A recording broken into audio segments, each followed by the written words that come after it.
Hi there. So, there is an organization called RAINN, RAINN. You can Google that. And I don't remember what each letter stands for, but they talk about, or they're an organization that seeks to help out victims of assault. Any kind of assault, but particularly human trafficking. And I have had contact with them in the past. What they will basically do is refer you to Child Protective Services or local law enforcement.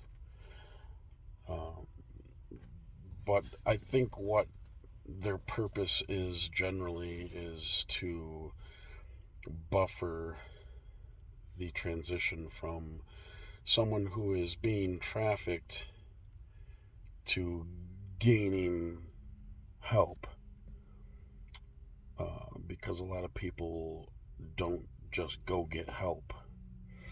The people at RAINN will encourage victims to get help. And honorable cause.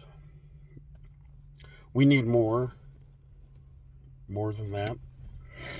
But this video isn't about that particularly, but what I did want to talk about, there was recently a shooting, and there has been shootings in the past that were individuals that identified as trans. And I'm not subscribing to the idea that, there's this battle between news outlets that are saying, or maybe Republicans and Democrats, trans people are the mass shooters. No, white men are the mass shooters. I'm not really subscribing to that. But what has happened recently is something that proves that women can be mass shooters, trans can be mass shooters, mass murderers. And the issue here that I want to talk about is, how do you spot somebody who might be dangerous? Because maybe, and I can say this myself, when I grew up, maybe you think a bad guy, someone who might be dangerous, is somebody who is creeping around in the shadows, and he's got a trench coat, and he's gonna go like this and try and sell you something. and maybe he looks a certain way, and he's real creepy looking. He's really skinny, or maybe there's a racist thing about him. He's a certain race, certain skin color. Nowadays, he might be a white guy. Maybe he's a black guy. Maybe he's a Mexican guy. Maybe he's a Chinese guy and he's got the flu or something. There's all kinds of these phobias and xenophobias and racisms against everybody. So everybody's got their own idea of what a bad guy is. But I'm going to tell you, in my experience of being a man who only works with men for the most part, and men who've been in trouble in the past, and someone who's seen some things that happen, known some people who are troublemakers who've gotten in trouble. And I can tell you that there are some things that you can look for. And the number one thing that you need to keep in mind is that somebody who is going to do something bad to you, or to your family, or to your kids, they do not have a specific look. they can look perfect. They can look put together. They can look like a beautiful woman. They can look like a gentleman. They can look like a priest. They can look like a coach. They can look like a teacher. They can look like a CPS worker. They can look like a judge. They can look like a lawyer. They can look like a police officer. They can look like a fireman. They can look like a drug addict. They can look like a UFC fighter, a bodybuilder, a power lifter, a garbage man, or they can look like a Mickey Mouse, someone dressed up as Mickey Mouse.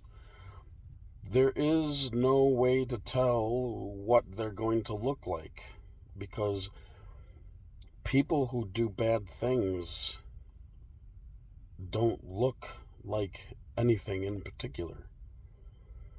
Now, I can say that if someone's having a really bad day and a really tough time, that there's going to be some specific looks to them, but that doesn't mean that they're going to do something bad. And that also doesn't mean that they're even going through a bad time. There are people who dress up like they're having a really hard time just so that they can beg you for money because you think that they are having a hard time. But the fact of the matter is you can't tell. And the organization RAIN has some statistics that say you're most likely to be a victim of violence, assault, sexually, physically, or otherwise, meaning emotionally or psychologically, by somebody who you live with, by your family member, by someone who is close to you, who takes care of you, your babysitter, your aunt, your uncle, your brother, your mother, your father, your stepmom, your stepdad, your foster mom, your foster dad, your priest, your coach, your babysitter. Those are the people who are most likely to abuse you. That's what we know is true. You are least likely to be abused or assaulted by the stranger walking down the street. That's what RAIN says. The second most common person who's going to hurt you or assault you or traffic you is going to be your boyfriend or your girlfriend. Someone that you bring into your life from the outside and you decided to trust. And at some point, that person takes advantage of you and abuses you and then hurts you. That is the second most common. And sometimes one of those things is more common than the other, depending on your age or whatnot. But that is the most common people who are going to be the ones that hurt you. The ones that you live with, the ones closest to you. These are truths. These are facts. This isn't an opinion. This isn't me being mean. This is actually the truth of questions being asked and truthful answers being answered. These are the records of the land that will go down in history for all time. The people who hurt you, most likely, are the ones that you live with and you love and are closest to you. And it hurts more when that is the truth, but that is the truth. And it's nice to believe that it's just going to be the stranger walking down the street with the trench coat who looks like he's tired and sleepy and skinny and dirty and whatever his problems are. But the truth is, if you are being abused and you maybe not even realize that you're being abused, because you could be being abused emotionally or psychologically, and there are changes happening into your psyche, into your emotional well-being, into your ways of thinking that you don't even know are harming you because you don't know better, you don't know what life is like, and you're being abused by the people who have that kind of control over you in your life.